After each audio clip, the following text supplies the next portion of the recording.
Hello everyone. तो चलिए 11 सितंबर को जो टेस्ट सीरीज़ हुआ था सीजीपीएससी का, उसका हम जो है सॉल्यूशन और किस टाइप का लेवल आ रहा है उसका सॉल्यूशन देखते जाएंगे। और मैं जल्दी जल्दी ऑप्शन को पढ़ते जाऊंगा और इसको सॉल्व करने की कोशिश करें कि किस तरह के लेवल का जो है आ रहा है। मैंने जो जो बंदे जो है अगर ग्रुप में ज्वाइन हुए होंगे उसको मैंने जो है हर वीक एक वीक के अंदर में सिलेबस दे दिए रहते हैं। अगर आप इसको ऑनलाइन परचेस करना चाहते हो तो उड़ान अकेडमी के ऐप में भी जाके आप ऑनलाइन परचेस कर सकते हैं। ठीक है, बाकी जो है अगर आप नहीं परचेस करना चाहते तो ग्रुप में ज्वाइन हो जाइए। मैं ग्रुप में जो है इसका ये जो हम जो सॉल्यूशन कर रहे हैं उसका पीडीएफ भी ग्रुप में शेयर हो जाता है पेपर, या चाहे तो आप ऑनलाइन भी एग्ज़ाम दे सकते हैं या ऑफलाइन जहां उड़ान अकेडमी दुर्ग, रायपुर, राजनांदगांव जहां भी है वहां जाके आप दे सकते हैं। तो चलिए वीडियो के एंड में आपको ग्रुप में ज्वाइन हो जाइए, वहाँ पे पीडीएफ आपको मिल जाएगा। जितना भी पेपर हो रहा है चाहे एसआई का हो आने वाला, अभी जैसे इसके बाद मैं कंटिन्यू एसआई का 2 पेपर और आज जो हुआ है उसका भी मैं अपलोड करने वाला हूँ।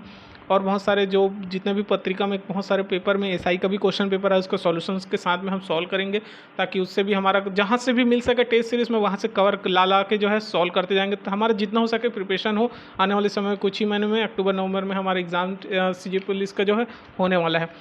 तो कंटिन्यू चलिए इसमें सॉल्यूशन देखते हैं कि सीजीपीएससी में इस बार किस टाइप का, इस बार टेस्ट नंबर 18 है। देखो 2 सेट हो जाता है कई बार जो है, जैसे इसमें टेस्ट 18 है तो जीएस सेट होता है, सी सेट में 19 हो जाते हैं। तो कई लोग बोलते हैं कि इसका बीच का गैपिंग हो गया, तो ये गैपिंग नहीं है। 2 सेट कई बार एक संडे को छोड़ के ना सी सेट होता है, इस बार सी सेट नहीं हुआ है। तो चलिए देखते हैं पहला क्वेश्चन क्या है और किस टाइप का आया हुआ है। इसको साइड कर लेते हैं।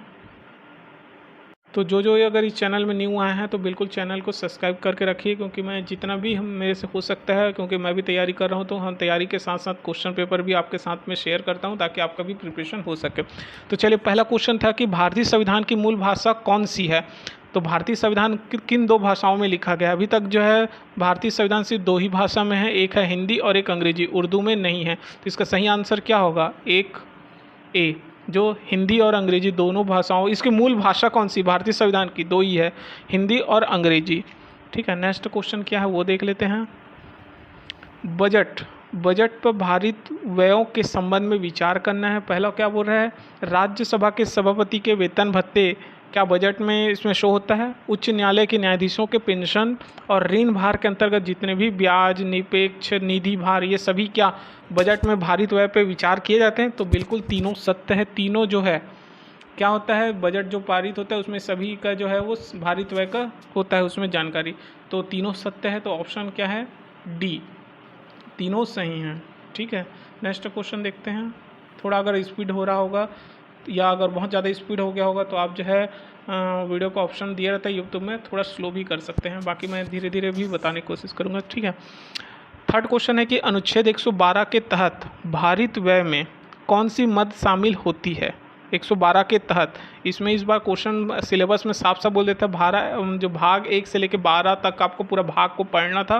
साथ साथ छत्तीसगढ़ में जितना भी विधेयक जो प्रशासनिक का सभी को पढ़ना था। सिलेबस मैं पहले से दे देता हूँ कि ये आने वाला है नेक्स्ट टाइम, तो पढ़ के रहिए।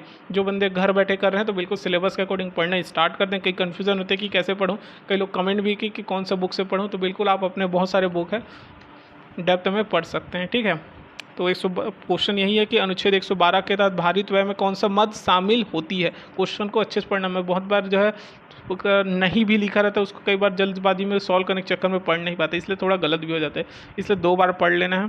ऑप्शन क्या है इसमें शामिल है, पूछा है आगामी वर्ष की आर्थिक और वित्तीय नीतियां भी, सेकंड खर्च का अनुमान और वास्तविक प्राप्तियां। देखो अनुच्छेद 112 में भारित व्यय में सभी शामिल है कि आने वाले आगामी वर्ष की आर्थिक, वित्तीय और नीतियों को शामिल किया जाता है, खर्च का अनुमान को भी बताया जाता है और वास्तविक प्राप्तियां क्या हुए तीनों बताए, तो तीनों सत्य है। तो सी ऑप्शन इसका सही है। नेक्स्ट ऑप्शन क्वेश्चन चौथा। अब यहाँ से क्वेश्चन बताना है कि सुमेलित कीजिए बोल रहा है, कौन से युग्म सही हैं। तो देखिए संचित निधि, कौन से आपको आर्टिकल याद रखना पड़ेगा कौन कौन से है। तो संचित निधि क्या अनुच्छेद 266 में है, बिल्कुल है। भारत का लोक लेखन निधि अनुच्छेद 266 में बिल्कुल है। और भारत की आकस्मिक निधि 260 है, तीनों सत्य है। ठीक है, जो कि आपको आर्टिकल याद रहेगा तो उसमें आप सही लगा, तो तीनों सत्य है। तो तीनों सत्य में कौन सा है, ऑप्शन डी, जो कि सभी सुमेलित है। ठीक है, नेक्स्ट देखते हैं क्वेश्चन पांचवा। संसद के विशेषाधिकार किन सूत्रों पर आधारित है। संसद के विशेषाधिकार तो ऑप्शन क्या क्या है? संवैधानिक उपबंध, संसद द्वारा निर्मित विधियां, दोनों सदनों के नियम, संसदीय परंपरा और न्यायिक व्याख्या। तो संसद के विशेषाधिकार सभी पे आधारित है। इसमें बहुत सही ऑप्शन दिया है। संवैधानिक उपबंध पे भी है, संसद द्वारा जितने भी निर्मित विधियां हैं उस पे भी होता है, दोनों सदन के नियम पे भी आधारित है, संसदीय परंपरा पे भी और न्यायिक व्याख्या। तो सभी सत्य है। तो ऑप्शन देखते हैं सही में डी ऑप्शन, जो कि सही उत्तर सभी है। ठीक है। अब यहाँ से बोला है निम्न में से कौन सी शक्ति केवल राज्यसभा को ही प्राप्त है? ऑप्शन क्या क्या है पढ़ लेते हैं। अनुच्छेद 249 के तहत राज्यसभा के किसी विषय को राष्ट्रीय महत्व का घोषित करने की शक्ति है, सही है। आर्टिकल 249 में बताया गया है कि राज्य सूची के किसी भी विषय को, ठीक है। सेकंड ऑप्शन है 312, अनुच्छेद 312 के तहत नई अखिल भारतीय सेवाओं के सृजन हेतु संसद को शक्ति प्रदान की गई, दोनों बिल्कुल सही बताएं। संवैधानिक विकास के लिए अनुच्छेद 313 में ये प्राप्त अधिकार है, नहीं ये गलत है। तो ऑप्शन फर्स्ट और सेकंड बिल्कुल सही है, तो आंसर ए, ठीक है, छठवा का ए आंसर सही है। अब देखते हैं सातवां क्वेश्चन, संसदीय विशेषाधिकार किसे प्राप्त नहीं है जब वह संसद का भाग हो? तो माइंड में यही आता है कि संसद तो 3 चीज़ों से मिलकर बनता है, लोकसभा, राज्यसभा और राष्ट्रपति। तो हम सीधा जो है तो सीधा क्या लगता है, राष्ट्रपति लगा देते हैं, लेकिन गलत है ये। ऑप्शन पढ़ना क्या है आपको क्वेश्चन कि संसदीय विशेषाधिकार किसे प्राप्त नहीं होता जब वह संसद का भाग होता है। तो इसका सही आंसर क्या है? इसका सही आंसर है आपका सी, ठीक है, जब वह संसद का भाग नहीं होता। तो सही ऑप्शन है सी, ठीक है। तो अच्छे से पढ़ना है, संसदीय विशेषाधिकार किसे प्राप्त नहीं हो जब वो संसद का भाग, तो राष्ट्रपति, ऑप्शन सी सही है। आठवां देखते हैं, अनुसूचित जाति अनुसूचित जनजाति वर्ग के लिए संसद में आरक्षण को बढ़ाकर 2030 के लिए प्रस्तावित कर दिया गया। यह देखिए अभी जो संसद में जो आरक्षण को बढ़ा रहे हैं ना 2030 तक, तो विस्तारित किया गया है। तो ये किस संविधान के तहत किया गया है पूछे, तो ये संविधान संशोधन 104 संविधान संशोधन के तहत किया गया है, का संसद का भाग है ये, ठीक है, 104 सही ऑप्शन सी।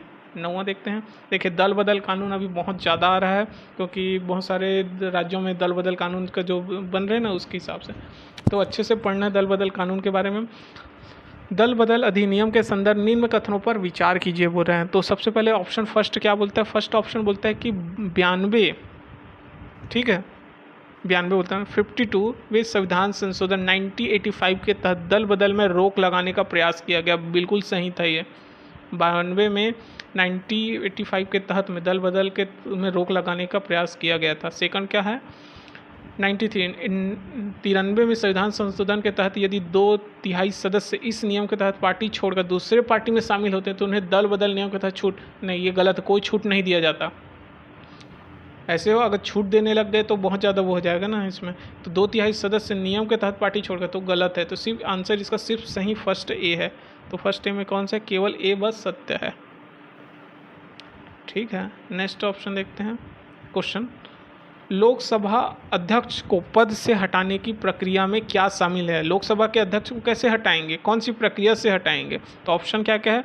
लोकसभा अध्यक्ष को कुल उपस्थित सदस्यों के साधारण बहुमत से हटाया जा सकता है।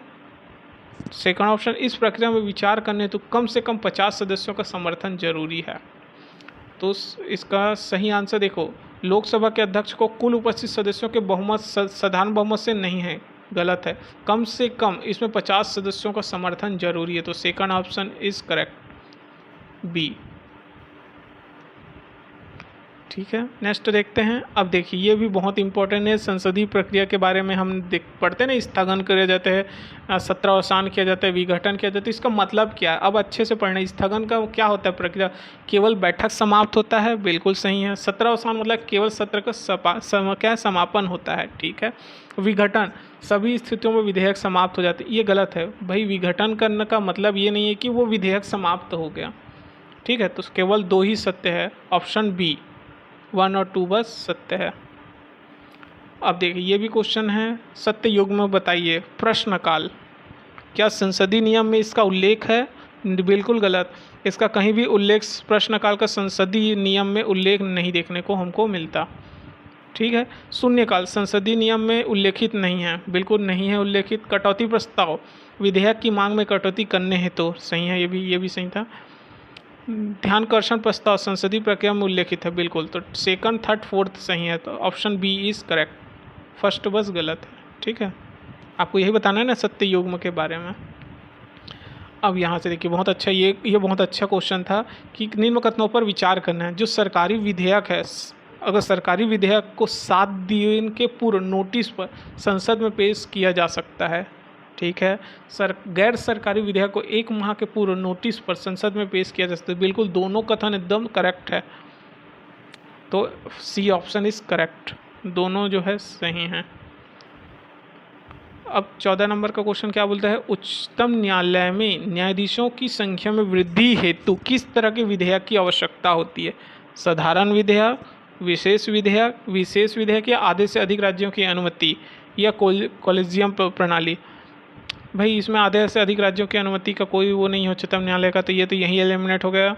कॉलेजियम प्रणाली भी नहीं होता इसमें, विशेष विधेयक भी नहीं लाया जाता है, इसको साधारण विधेयक की आवश्यकता होती है। तो 14 का कौन सा आंसर सही? ऑर्डिनरी बिल के माध्यम से भी इसमें संख्या में वृद्धि किया जाता है, तो option is A correct. Next देखते हैं 15 क्वेश्चन।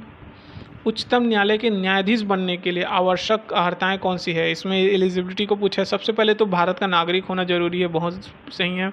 राष्ट्रपति की दृष्टि में वह न्यायवादी, न्यायविद होना बहुत जरूरी है, ये भी सही है।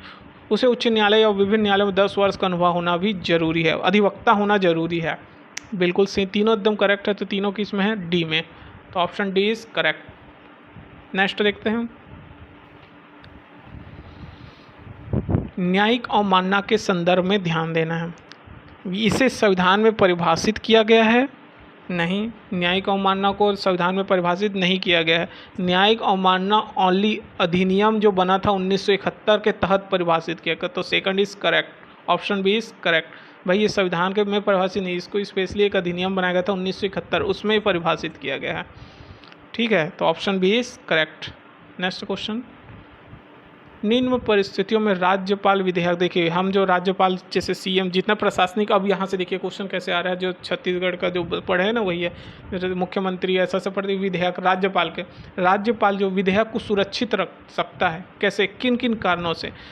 तो ऑप्शन देखते हैं, संवैधानिक उपबंधों के जब विरुद्ध हो तो उसको सुरक्षित रख सकता है, बिल्कुल सही है। राज्य निर्देशक तत्वों के विरुद्ध हो तो उसको भी रख सकता है, राज्यपाल के पास पावर है, ठीक है।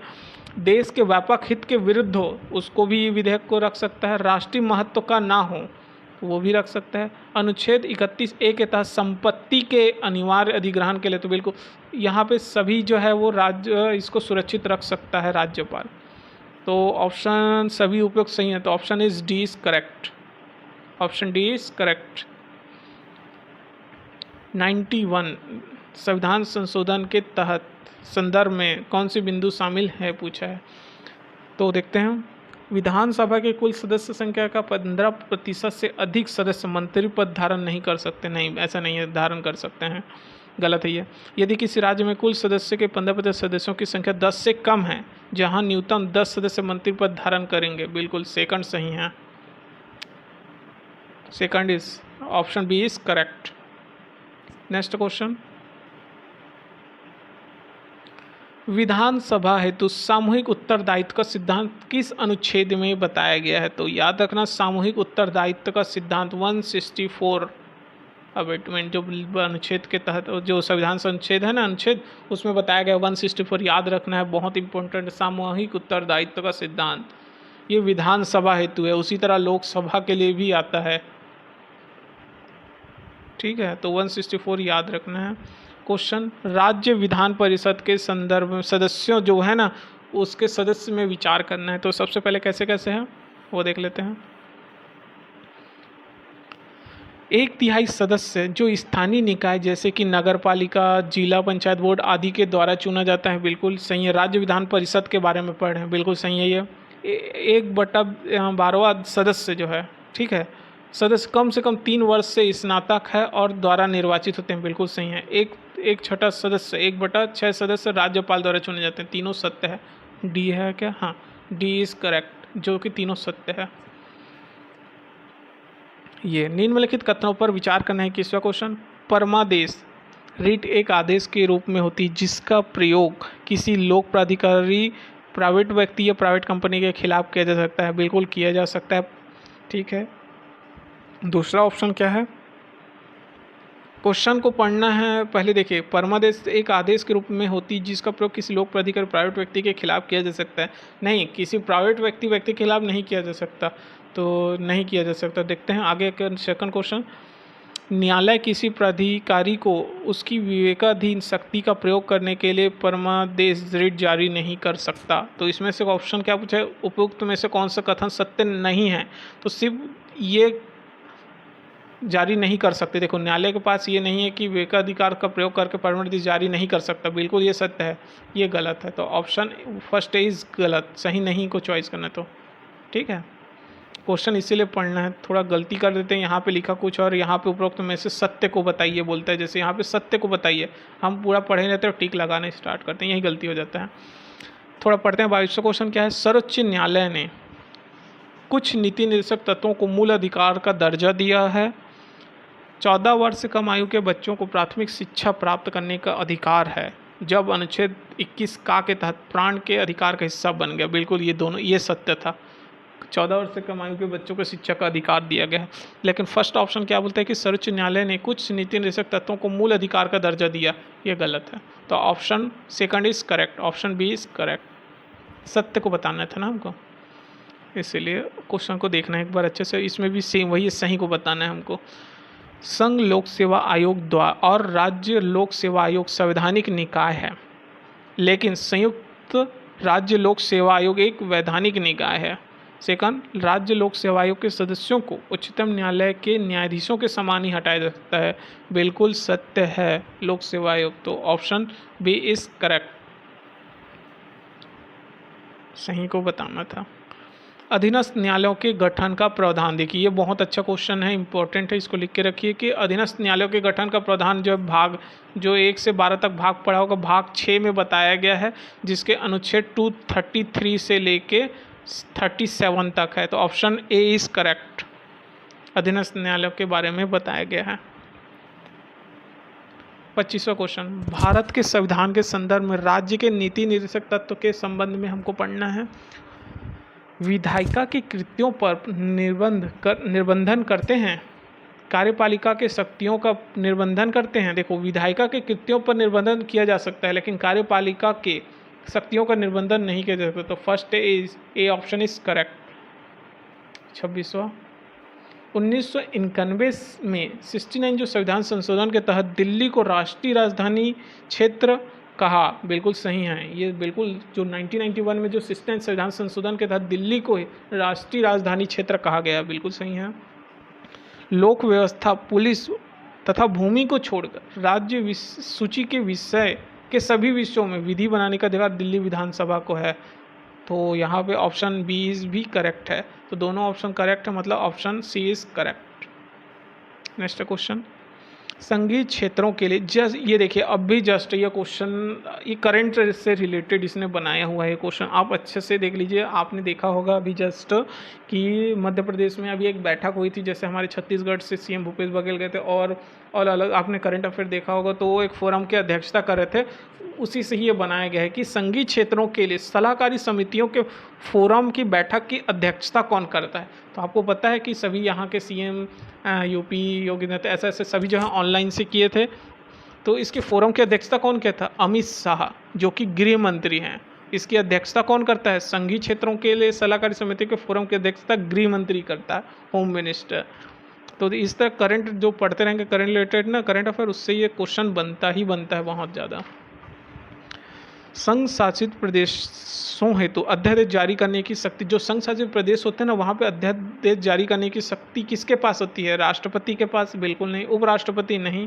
वहाँ पे देखो, संघ शासित प्रदेशों में उपराज्यपाल भी होता है, राज्यपाल भी होता है। तो अध्यादेश जारी करने की शक्ति किसके पास है? उपराज्यपाल के पास। Option D is correct. Next, अब यहाँ पे बोलते हैं सही युग में बताइए। 5वीं अनुसूची में जनजाति स्वतः परिषद बताया गया है, गलत नहीं। 6वीं अनुसूची में जनजाति सलाहकार परिषद बताया गया, नहीं, ये भी गलत है। 7वीं अनुसूची में क्षेत्रीय परिषद बताया गया, ये भी गलत है। तो ऑप्शन तीनों गलत है, तो कोई भी सुमेलित नहीं। Option C is correct. 30वां क्वेश्चन देखते हैं। राष्ट्रीय अनुसूचित जाति आयोग के सदस्यों का, जो राष्ट्रीय नेशनल में जो अनुसूचित जनजाति आयोग के सदस्यों का कार्यकाल ओनली 3 साल का होता है। Option A is correct.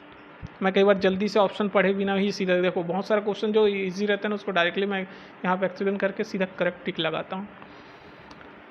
अब भाषीय अल्पसंख्यक अधिकारी की नियुक्ति किस अनुच्छेद के तहत में होता है पूछ रहा है। तो भाषीय अल्पसंख्यक अधिकारी की नियुक्ति जो है, ऑप्शन पढ़ लेते हैं, 350A, 350B, 350C, 350D।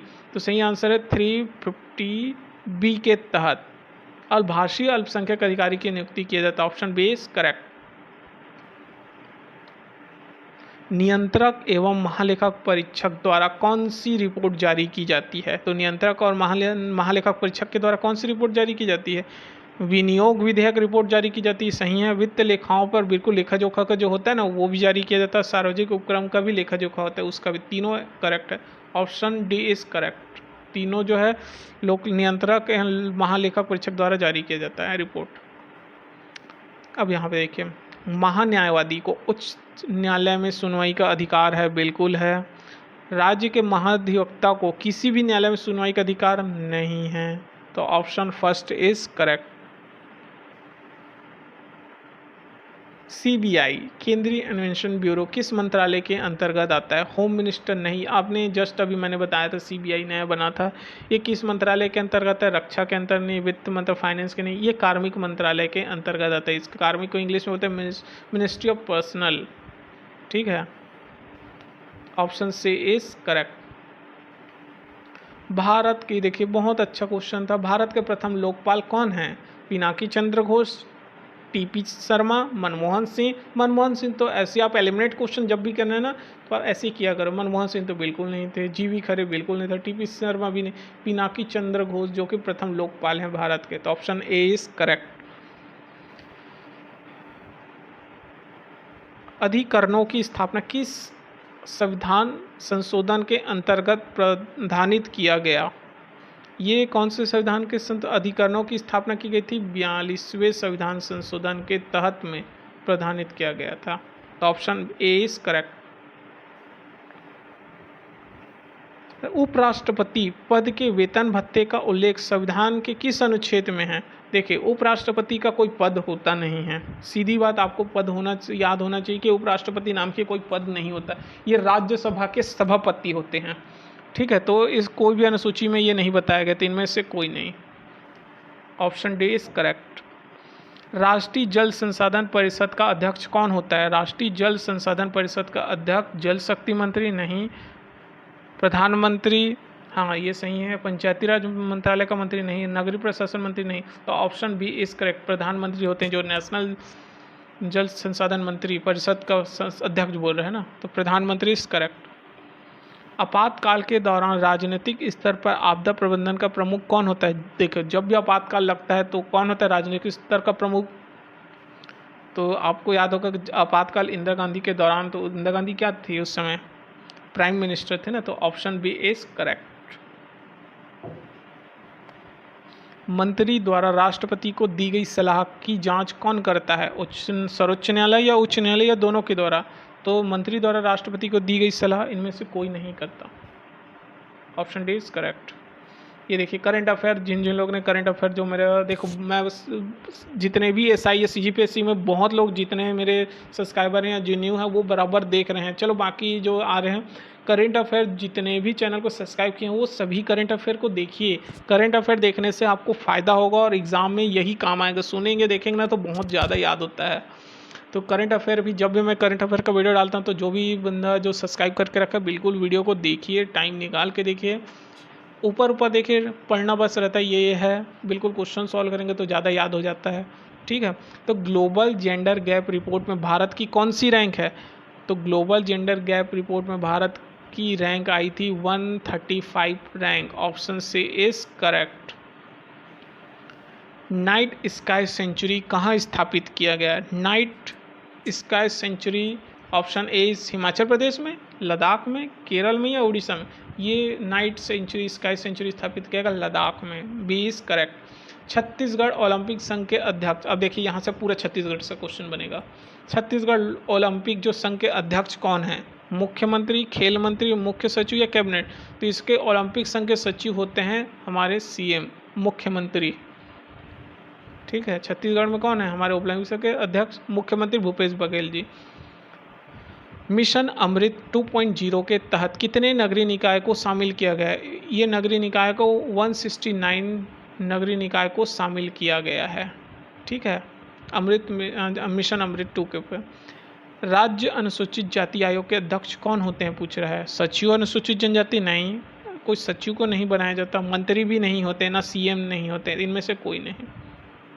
इसमें से जैसे बहुत सारे लिस्ट निकले हुए महिला बाल विभाग के ऐसे अध्यक्ष बनाते हैं। ठीक है, तो इनमें से कोई सचिव को नहीं बनाते, ना मुख्यमंत्री ना मंत्री, उसमें से स्पेशल चॉइस किए जाते हैं उसको बनाने के लिए।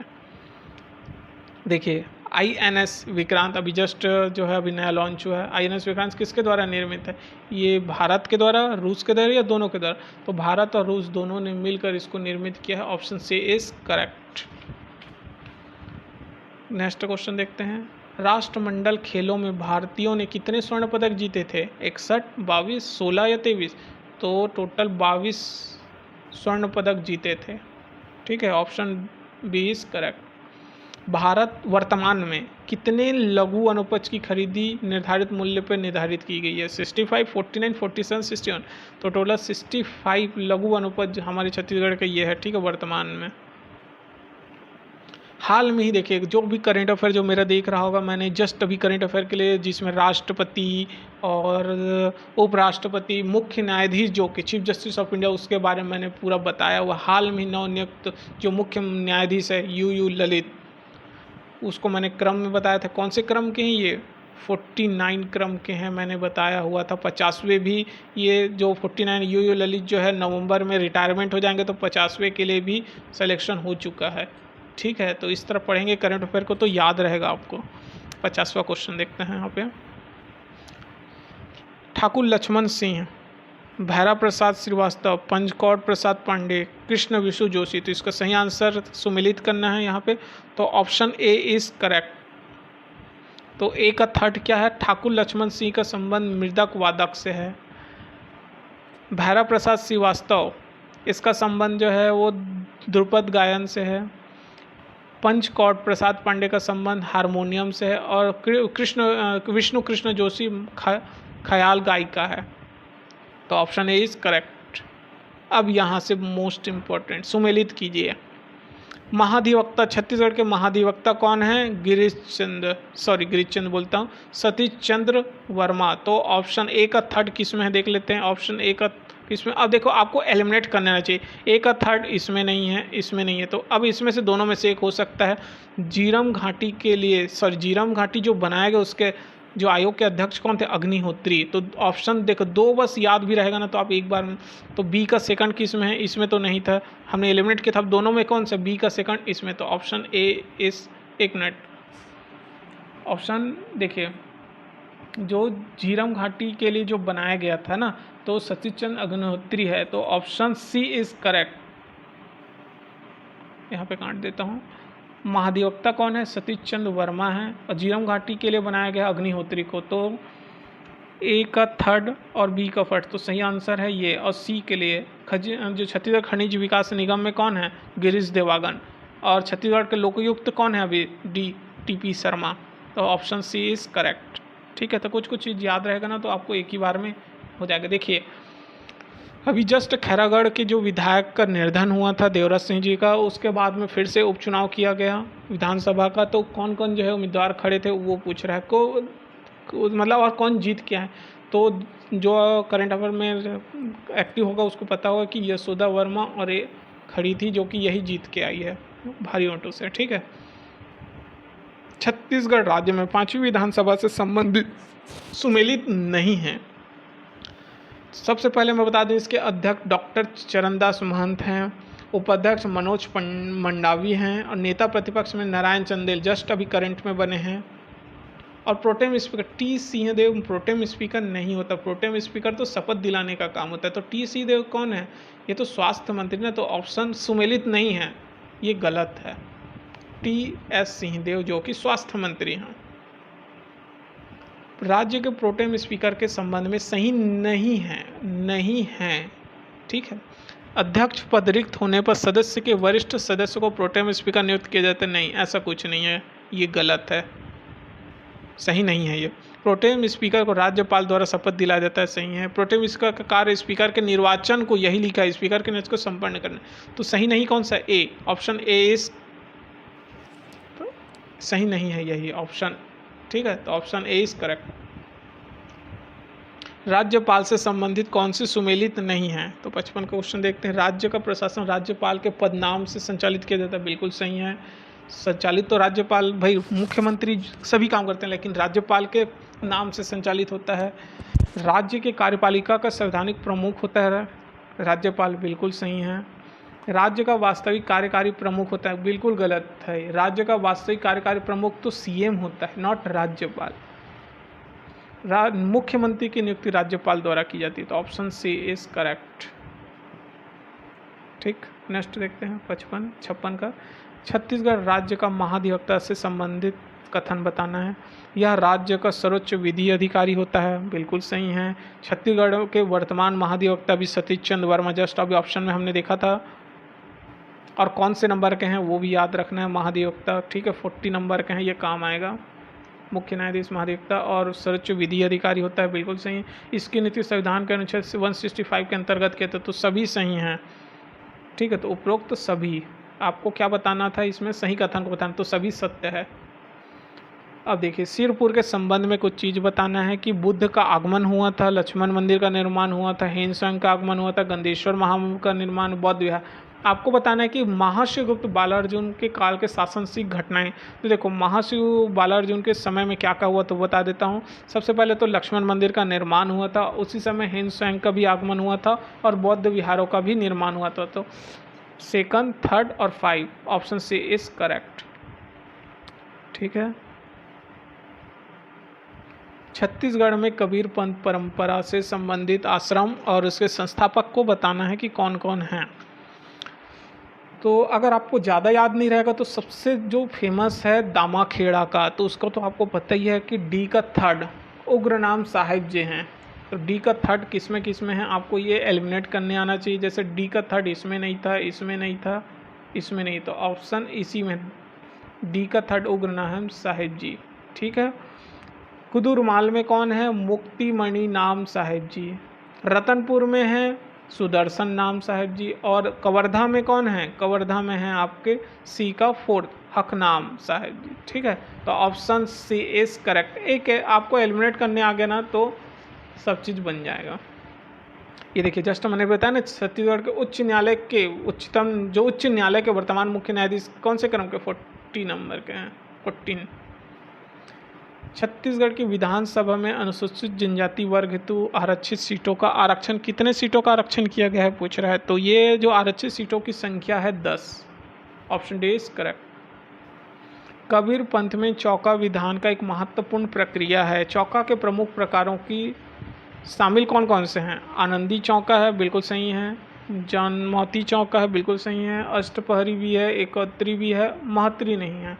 तो ए से 4 तक कौन सा है? Option A is correct. Chhattisgarh राज्य के राज्यपालों के क्रम को बताना है। कौन कौन से क्रम जो आए थे? सबसे पहले देखिए कौन आए थे इसके क्रम के हिसाब से, ठीक है। बलराम दास टंडन जी नहीं, कृष्ण सेठ जी सबसे फर्स्ट में कृष्ण मोहन सेठ जी आए थे, उसके बाद में शेखर दत्त आए थे, उसके बाद में बलराम जी टंडन जो आए थे, अभी वर्तमान में अनसुईया उइके है। तो BCAD, देखिए क्या हुआ यहाँ पे, इन्होंने थोड़ा गलती कर दिया है, इसको तो पहले काट ही देते हैं, दोनों एकदम इक्वल है, BC। तो ऑप्शन यही है। देखिए, आप दोनों में से दोनों ले सकते हैं, इसने थोड़ा मिस्टेक कर दिया है, आपको क्रम को बस जमाना है, ठीक है। BCAD, तो इन्होंने ऑप्शन सी लिया है, जबकि दोनों इक्वल है। ए और सी दोनों आंसर होगा, A + C दोनों होगा, दोनों इक्वल है, ठीक है। क्योंकि ऑप्शन थोड़ा सा चेंज करते हैं ना ABC में, तब चेंज होता। तो ऑप्शन सी इज करेक्ट और ए भी करेक्ट है। भोरमदेव मंदिर के बारे में कुछ जानकारी बताना है कि यह कवर्धा जिले में है, बिल्कुल सही है। कवर्धा जिले के चौरा ग्राम में है। देखो, हमको पता है कि कवर्धा में है, लेकिन उसके अंदर गांव को भी याद होना चाहिए कि ये चौरा ग्राम में है। ये जो मंदिर है इसको हम छत्तीसगढ़ का खजुराहो कहते हैं, और उसके गर्भ जो मंदिर है वो शिवलिंग की मूर्ति है। बिल्कुल सही है।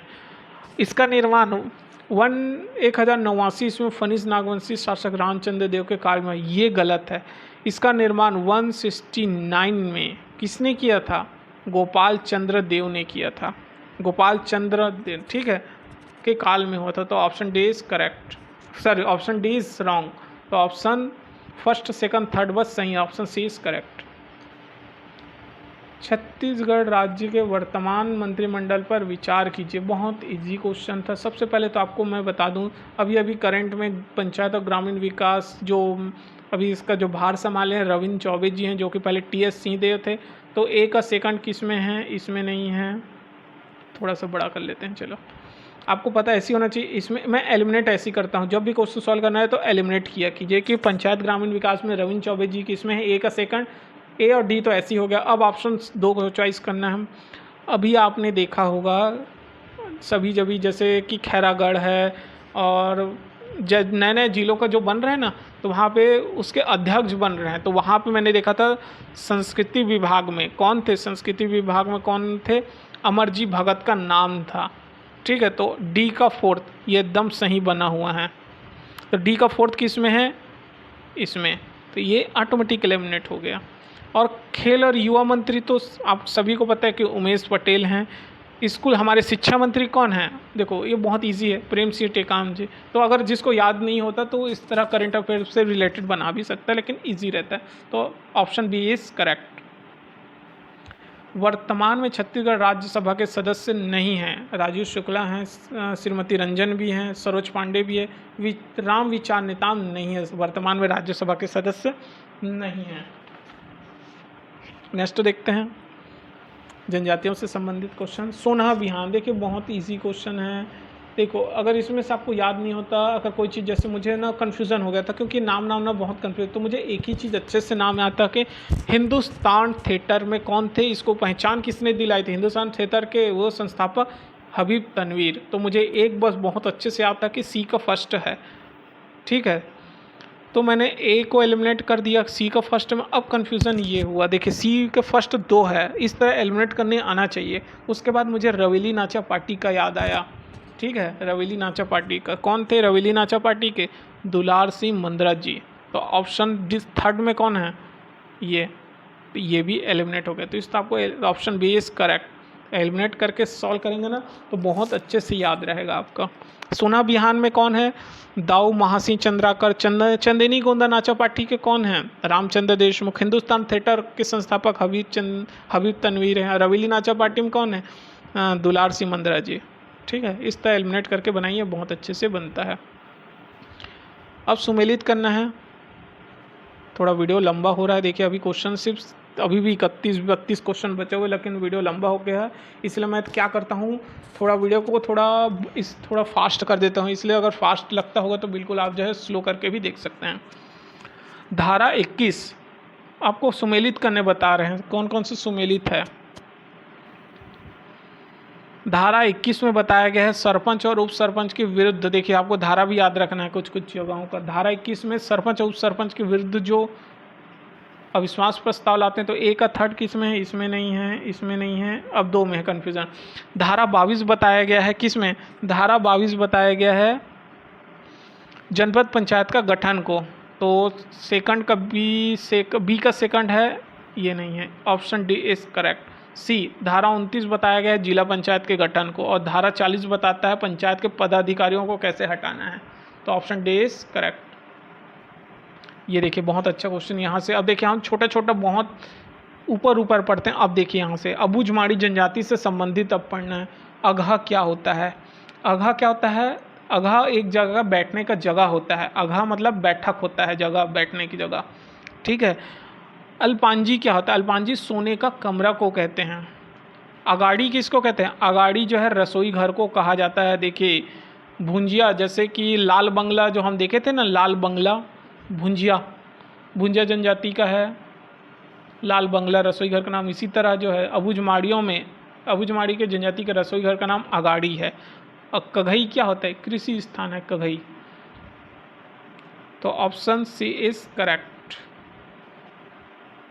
छत्तीसगढ़ में मंत्रिमंडल निम्न में से कौन सा पद नहीं होता? भाई यहाँ पे आप सिंपल देखो, कैबिनेट मंत्री भी है, संसदीय सचिव भी बहुत लोगों को बनाया गया है, राज्य मंत्री भी होते हैं, उप मंत्री हमारे यहाँ नहीं है, तो ऑप्शन डी इज करेक्ट, शामिल नहीं है ये पद। छत्तीसगढ़ शासन की नीति क्रियान्वयन के नौकरशाहों का वरिष्ठता से क्रम को बताना है कि क्रम से बताइए। तो सबसे पहले तो संचालक होता है, ऑप्शन सी। अब थोड़ा जूम आउट कर देता हूँ। संचालक सबसे बड़ा होता है, तो यहाँ से एलिमिनेट हो गया। उसके बाद संचालक के बाद में कौन होता है? संयुक्त संचालक होता है, ए। उसके बाद उप संचालक होता है और लास्ट में होता है सहायक संचालक। Option C is correct. निम्नलिखित में से कौन सा युग्म सही नहीं है? देखिए कौन सा सही नहीं? अशोक मेहता बिल्कुल सही है, 1977। हनुमंतराव समिति 1984 बिल्कुल सही है। गाडगिल समिति 1988 बिल्कुल सही है। पीके थुंगन समिति ये गलत है। याद रखना, पीके थुंगन समिति और गाडगिल समिति ये दोनों सन 1988 में हुआ था। ठीक है, इस समिति का गठन तो 1986। तो यहाँ पे यही ना, सही नहीं बताना है, तो सी इज करेक्ट, ये गलत है। ठीक है। 73वें संविधान संशोधन में जोड़े गए प्रावधानों में कौन सा कथन सत्य है? पंचायती राज व्यवस्था को वैधानिक स्वरूप दिया गया, गलत, ये सत्य नहीं है। पंचायती राज संस्थानों को संसाधन हस्तांतरित करने के लिए राज्यों के द्वारा वित्त आयोग बनाया गया, बिल्कुल सही। यदि पंचायती राज के निकाय राज्य सरकार द्वारा भंग किए जाते हैं तो 6 महीनों में चुनाव, बिल्कुल सही है। पंचायती राज अगर भंग हो जाता है तो 6 महीने के अंदर भी चुनाव किया जाता है, तो option B is correct, second और थर्ड सही है। बहुत इंपॉर्टेंट क्वेश्चन। हम अभी सिर्फ डोंगरगढ़ पढ़ते हैं, लेकिन डोंगरगढ़ का भी एक प्राचीन नाम था, तो इसका प्राचीन नाम कौन सा है? वीरसेन नगर, कामसेन नगर, कामकंदला या कामावतीपुरी? इसको कहते थे कामावतीपुरी, इसका प्राचीन नाम है डोंगरगढ़ का। ठीक है। छत्तीसगढ़ पंचायत अधिनियम 1993 के अंतर्गत असत्य कथन को बताना है कि कौन सा असत्य है। ग्राम पंचायतों के कार्यकलापों की जांच कलेक्टर द्वारा नामांकित कम से कम द्वितीय श्रेणी का अधिकारी करता है, बिल्कुल सही है ये। नगर पंचायत छत्तीसगढ़ पंचायती राज 1993 में सम्मिलित है, गलत, ऑप्शन पहले पढ़ना है। पंचायत चुनाव में महिलाओं को 50% आरक्षण मिला है, बिल्कुल सही है। सरपंच के लिए भी 21 साल सही है। नगर पंचायत नगर पंचायत लिखा है, छत्तीसगढ़ पंचायती राज 1993 में शामिल नहीं है ये, तो ऑप्शन बी इज रॉन्ग। तो अगर सही आंसर लेंगे ना तो बी है। असत्य कथन को ही तो बताना है हमको कि कौन सा कथन असत्य है, तो ऑप्शन बी इज करेक्ट। देखिए, अब ग्राम सभा में गणपूर्ति के संबंध को सुमेलित कीजिए। तो कौन सा, जितने भी सदस्य होते हैं कुल सदस्य का 1/10वां हिस्सा सदस्य होना चाहिए, तब गणपूर्ति होती है। कुल उपस्थित सदस्य का 50% महिलाओं, ये गलत है। जितने भी कुल उपस्थित सदस्य संख्या रहेंगे उसका 1/3 महिलाओं का होना जरूरी है। जैसे कि यहाँ पे मान लो 100 लोग हैं, तो सबसे पहले कुल सदस्य संख्या इसका 10वां हिस्सा, मतलब 10 लोग रहेंगे ना, तब ग्राम सभा की गणपूर्ति होती है। अब इस 10वां हिस्सा में कम से कम 1/3 सदस्य, मतलब लगभग 3 से 4 लोग जो है महिलाओं का होना जरूरी है, तब गणपूर्ति होती है। तो ऑप्शन सेकंड गलत है। गणपूर्ति का उत्तरदायित्व ग्राम पंचायत के सरपंच नहीं है तो उप सरपंच, नहीं है तो पंच, दोनों पंच और सरपंच का होता है। तो ऑप्शन सही कथन को सुमेलित करना है, तो ए और third is correct, C is correct. ठीक है, सी इज करेक्ट। ये देखिए बहुत अच्छा क्वेश्चन यहाँ भी है। छत्तीसगढ़ के धार्मिक पर्यटन स्थल के बारे में बताना है। पृथ्वी देवेश्वर मंदिर कहाँ है? देखो, कुकुर मंदिर जो गया होगा बालोद जिला में है। कुकुर मंदिर बालोद जिला के खपरी ग्राम में है ये। तो बी का फर्स्ट किस में है ये देख लेते हैं। ठीक है, बी का इसमें नहीं है, इसमें नहीं है, इसमें नहीं है, तो ऑप्शन ए सी एक बार में टिक हो जाता है सही आंसर। कुकुरदेव मंदिर जो नहीं गया होगा वो जाके देख सकते हैं, बालोद जिला के खपरी ग्राम में है। पृथ्वी देवेश्वर मंदिर है तुमाण में, बतिशा मंदिर है बारसूर में, और भांडल देव मंदिर है आरंग में। Option D is correct. ये क्वेश्चन देखिए, सुमेलित गढ़ धरोना, हम जब भी स्टार्टिंग करते हैं छत्तीसगढ़ के हिस्ट्री को तो यहीं से जो पाषाण काल से जो प्राप्त है वहीं पढ़ते हैं हम इसको। गढ़ धरोना कोंडागांव में है, पल्लारी बलौदा बाजार में, धानपुर गौरेला पिंडा मारवाही में है। सुमेलित नहीं है पचराही कहाँ आता है? पचराही आता है कवर्धा में, कवर्धा से 18 किलोमीटर दूर है ये पचराही कहाँ आता है? कवर्धा में। तो ये मुंगेली लिखा है ना, तो सुमेलित यही नहीं है। छत्तीसगढ़ का पर्यटन स्थल कोटगढ़ किला कहाँ है? कोटगढ़ किला है जांजगीर चांपा में। Option A is correct. देखो वीडियो बहुत लंबा है इसलिए मैं करेक्ट आंसर को बताते जाता हूँ सीधा सीधा, ठीक है। अब सुमेलित करना है, जैसे बालोद, बालोद में अर्जुन गुफा है, बलराम सरगुजा में जोगी मारा की गुफा है। बहुत इजी क्वेश्चन था। बालोद में अर्जुनी गुफा है, सरगुजा में जोगी मारा की गुफा है, और क्या है? बलरामपुर में अर्जुनगढ़ की गुफा है, कांकेर में क्या है? जोगी गुफा है। तो ऑप्शन इसका ऑप्शन बी इज करेक्ट। आप मैच कर सकते हैं। ए का देख लीजिए, ए का सेकंड किस में है? इसमें नहीं है, इसमें नहीं है, ठीक है। अब आपको सरगुजा का देखना है, डी का थर्ड किस में है? इसमें है। तो option B is correct. Eliminate बहुत अच्छा है। निम्नलिखित में से कौन से चित्रकार छत्तीसगढ़ से संबंधित हैं? निरंजन महावर, कल्याण प्रसाद, डॉक्टर प्रवीण शर्मा, श्रीनिवास विश्वकर्मा, धनराज जगत नहीं है ये, देवी प्रसाद चौधरी ये भी नहीं। तो ऑप्शन ए इज करेक्ट। ऊपर से 1 से 4 तक सभी सही हैं जो चित्रकार हैं। ये देखिए बहुत अच्छा क्वेश्चन बना हुआ है। ये भी क्वेश्चन एसआई में बार बार पूछा गया है, इसलिए गलत नहीं करना है। तत्वाद्य यंत्र क्या होता है? मैंने पहले ही इसको हमने अच्छे से बताया था। तत्वाद्य यंत्र का किकरी होता है। ए का 4th किस में है? इसमें नहीं है, इसमें नहीं है, इसमें नहीं। तो ऑप्शन बी इज करेक्ट। तत्वाद्य यंत्र एक तरह का किकरी होता है। वितत वाद्य यंत्र तुड़बुड़ी होता है, इसको भी मैंने बताया था जो एसआई का पेपर दिया होगा। घन वाद्य यंत्र है मुयांग, और सुशिर वाद्य अकुम बोलते हैं इसको। तो option B is correct. Chhattisgarh के रंगकर्मी और उसके द्वारा स्थापित संस्थाओं को बताना है। तो इसमें अवंतिका मुझे बहुत अच्छे से याद था कि मिर्ज़ा मसूद। तो डी का सेकंड किस में है? इसमें नहीं था, इसमें नहीं था, इसमें। तो option D is correct. Avantika Mirza Masood, ठीक है। ए का थर्ड अग्रगामी जो कि वरुण सेन है। समता बी, चिमन लाल खरे, हस्ताक्षर विभू कुमार, और अवंतिका तो याद था मिर्ज़ा मसूद। तो एक ही बार में देखो कई चीज़ें एक भी याद रहेगा ना तो आपको पूरा बन जाता है। Option D is correct. फिर से अच्छा क्वेश्चन दिया हुआ है, देखिए जनजातियों के बारे में। यही है सबसे बड़ी जनजाति तो गोंड जनजाति है, ठीक है। गोंड लोग कौन से वो करते हैं? तो गोंड लोग जो है धारिया कृषि करना पसंद करते हैं। तो अब आप यहीं से एलिमिनेट करेंगे। धारिया कृषि करते हैं ना गोंड जनजाति के लोग। तो डी का थर्ड किस में है? इसमें नहीं है। अब 2 ऑप्शन। गोंड की ही एक उपजाति है अबुझमाड़ी। अबुझमाड़ी लोग कौन सी करते हैं? पेद्दा कृषि करते हैं। तो सी का फर्स्ट किस में है? बी में, जो कि ये नहीं है। Option B is correct. तो बैगा जनजाति के लोग बेवार कृषि करते हैं, कमार जनजाति के लोग दहिया कृषि करते हैं, अबुझमाड़ी लोग पेद्दा कृषि करते हैं, और गोंड जनजाति लोग जो है धारिया कृषि करते हैं। तो ये बहुत अच्छा क्वेश्चन बना हुआ है, ठीक है। तो ऑप्शन बी इज करेक्ट। निम्न में से कौन सी छत्तीसगढ़ी लोक गाथा प्रेम प्रधान नहीं है? रानी केवला देवी की गाथा भी है, फूलबासन जो कि लोक गाथा से नहीं है, रानी अहिमन की गाथा भी है जो कि उसमें प्रेम प्रधान है, राजा वीर सिंह की गाथा भी है। तो फूलवासन की गाथा जो महाभारत पे आधारित रहता है, इसलिए ये प्रेम प्रधान नहीं होता, ठीक है। Option B is correct. राज्य सरकार द्वारा प्रदेश के किन जनजातियों को विशेष कृषि जनजाति के अंतर्गत? तो देखिए हम छत्तीसगढ़ में जब भी मैप बनाते हैं ना तो ये इंपॉर्टेंट रहता है। तो एक गरियाबंद में 2, एक भुंजिया जनजाति आती है और पंडो सूरजपुर में। तो भुंजिया और पंडो जो कि राज्य सरकार द्वारा संरक्षित है, ठीक है, भुंजिया और Pando. Option D is correct. अब ये देखिए फिर से क्वेश्चन बहुत कमार जनजाति का बहुत डेप्थ में दे रहा है। कमार जनजाति के बारे में थोड़ा देखते हैं यहाँ पे। कमार जनजाति, करहा क्या होता है? कमार जनजाति, करहा क्या होता है? बांस की पंची होती है। करहा क्या होता है? बांस की पंची होती है। ए का 4th किस में है? इसमें नहीं है, इसमें नहीं, अब 2 में है। सुख भरना क्या होता है? सुख भरना होता है वधु पक्ष को चावल दाल नगद देना। तो बी का 3rd किस में है?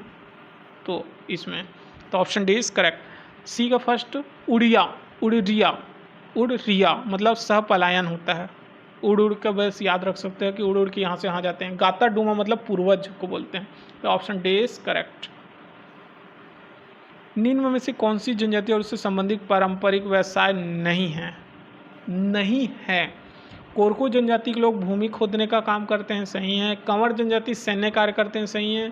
प्रधान जाति लोग गाथा गायन करते हैं, सही है। लौह शिल्प का काम भद्रा जनजाति नहीं अघरिया जनजाति के लोग करते हैं, तो ऑप्शन सी इज गलत। सुमेलित नहीं है, यही बताना है ना, तो ऑप्शन इसमें सही देखा जाए तो सही यही है। भद्रा जनजाति के लोग लौह शिल्प का काम ही करते हैं। लौह शिल्प का काम कौन लोग करते हैं? अघरिया जनजाति के लोग। आग से याद रखना, लौह शिल्प आग को तपाते ना। दावा गोलनी देवी, ये देखिए नया क्वेश्चन, किस शहर की प्रमुख जनजाति? ये है ये कहाँ की जनजाति? कोंडा गांव की, ठीक है। कोंडा गांव की शहर की प्रमुख जनजाति देवी है। देखिए जैसे जो भी अगर कोंडा गांव से अगर मान लो इस वीडियो को देख रहे होंगे जो पढ़ने वाले हैं, तो बिल्कुल अगर आप इससे देखिए मैं जितने भी पढ़ रहा हूँ, अगर आप उस क्या बोलते हैं जिला से संबंधित होगा, अगर वहाँ से कुछ अगर इम्पोर्टेंट लगता है कि नहीं हमको शेयर करना चाहिए, तो बिल्कुल कमेंट करके बताइए। उससे हमको जैसे ये हम किसी भी बुक में नहीं मिलता ये कि दावा गोलिन देवी, तो जैसे जो कोंडा गांव से अगर वो पढ़ रहे होंगे या उसके आसपास का अगर आपको कोई भी या आप कहीं से भी हो, अगर आपको इससे भी थोड़े से भी जानकारी है तो बिल्कुल कमेंट में उसको बताइए, ताकि सभी मैं उसको पिन कर दूंगा, जिससे सभी को वो क्या होगा अच्छे से इन्फॉर्मेशन और जानकारी मिल सके। तो कोंडा गांव से है ये इस देवी की जनजाति। इससे जो भी आपको इन्फॉर्मेशन मिलता है, अगर अच्छे से जिसको लगे कि हम भाई पढ़ना बहुत इंपॉर्टेंट है, आने वाले समय में कुछ भी क्वेश्चन बन सकता है, तो बिल्कुल कमेंट करके ज़रूर बताया कीजिए।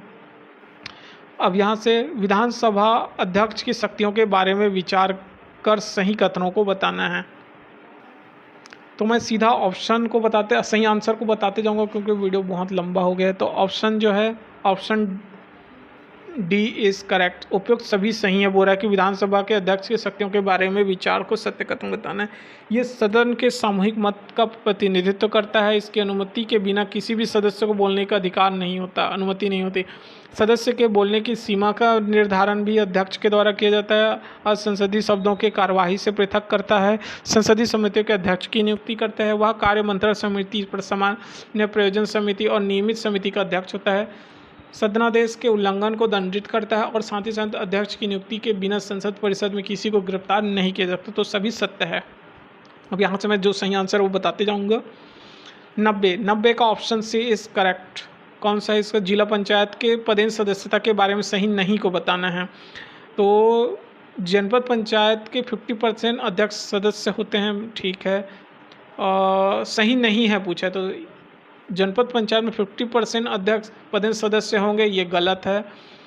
जिला से निर्वाचित सभी विधायक पदेन सदस्य होंगे, ये भी गलत है। और लास्ट है राज्यसभा के पदेन सदस्य होंगे, ये भी गलत है। तो ऑप्शन सी इज करेक्ट। नगर पालिका के उपाध्यक्ष के अविश्वास प्रस्ताव के संबंध में बताना है, तो ऑप्शन ए इज करेक्ट। क्या है option A is correct? 1 2 3 5 option A is correct. क्या कहे वो देख लेते हैं। फर्स्ट में 4, यह प्रस्ताव कुल पार्षदों के 1/3 सदस्यों के हस्ताक्षर से आता है, सही है। यह प्रस्ताव निर्वाचित पार्षदों के 1/3 सदस्य आता है, ये भी सही है। यह प्रस्ताव कुल पार्षदों के 1/6 हस्ताक्षरित होता है, इसमें सही नहीं को बताना है। इसमें से कौन कौन सा सही नहीं है नगर पालिका के बारे में, तो इसीलिए हम थोड़ा मिस्टेक कर देते हैं, सही नहीं है ये सब चीज़। सिर्फ सही क्या है वो देख लेते हैं। 4th नंबर, यह प्रस्ताव कुल निर्वाचित पार्षदों के 1/6 हस्ताक्षर से आता है। तभी कहूँ ये सभी अलग अलग क्यों हो रहा है, ठीक है। तो टोटल जो कुल प्रस्तावित जो निर्वाचित होकर आ रहते हैं पार्षद, उसके 1/6 जो सदस्य जब हस्ताक्षरित करते हैं, मतलब सिग्नेचर करते हैं, तभी ये प्रस्ताव होता है, ठीक है। तो option A is correct. Chhattisgarh में गुरु घासीदास ने किससे प्रेरणा लेकर सतनाम पंथ चलाया था? Jagjivan Das. Option C is correct. Chhattisgarh राज्य में भगवान बुद्ध के सिरपुर में आने की पुष्टि अवदान शतक से मिलती है। Option B is correct. ये देखिए बहुत इंपॉर्टेंट, थोड़ा सा इसको देख लेते हैं। इसमें से पार्श्वनाथ नागपुरा दुर्ग में है, तो सी का फर्स्ट ऑप्शन से इज करेक्ट। ऋषभदेव की जानकारी दमाउदहरा गुंजी से हम देखते हैं ना, गुंजी क्षेत्र से मिलता है। शांतिनाथ की जानकारी भाटागुड़ा से मिलता है। पार्श्वनाथ की जानकारी नागपुरा दुर्ग से मिलता है। श्रेयांश की जानकारी जो है कहाँ से? आरंग से मिलती है। Option D is correct. राज्य में शैव धर्म की जानकारी 6वीं शताब्दी के हम पता है कि ताला गांव के मंदिर में रुद्र शिव की प्रतिमा स्थित है, तो ऑप्शन बी इज करेक्ट। 1 घंटे का लगभग वीडियो बन गया, कोई बात नहीं, हमको पढ़ाई ज़्यादा इंपॉर्टेंट है, टाइमिंग नहीं। प्रदेश में वैष्णव धर्म के प्रमाण निम्न में से कौन शामिल है? तो option D is correct. Raipur, देखो अब इसमें थोड़ा पढ़ लेते हैं कि रायपुर के चंपारण में वैष्णव का एक आदि तीर्थ है, बिल्कुल है चंपारण। सर्पवंशी ने शंख चक्र और गरुड़ आदि अंकित किए थे। सिर्फ उसमें जो है जो बोलते हैं ना, शंख भी था, चक्र भी, गरुड़ आदि सब अंकित थे, सिर्फ उसमें पिक्चर बस नहीं था। बूढ़ी मल्हार बिलासपुर से है, बूढ़ी खार बिल्कुल सही, तो उपरोक्त D is correct 97।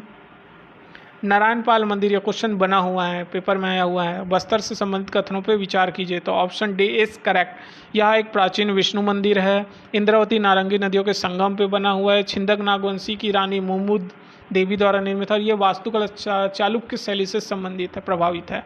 Option D is correct. Chhattisgarh का प्रसिद्ध आखेट लोक नाट्य कहाँ है? ये माओ पाटा होता है। प्रमुख आलेख लोक नाट्य क्या है? माओ पाटा का। Option C is correct. निम्नलिखित कौन सी गुफाएं कांगेर घाटी राष्ट्रीय उद्यान में है? कुटुम्ब सर की गुफा है वहाँ, कैलाश गुफा है, दंडक वेद। Option D is correct.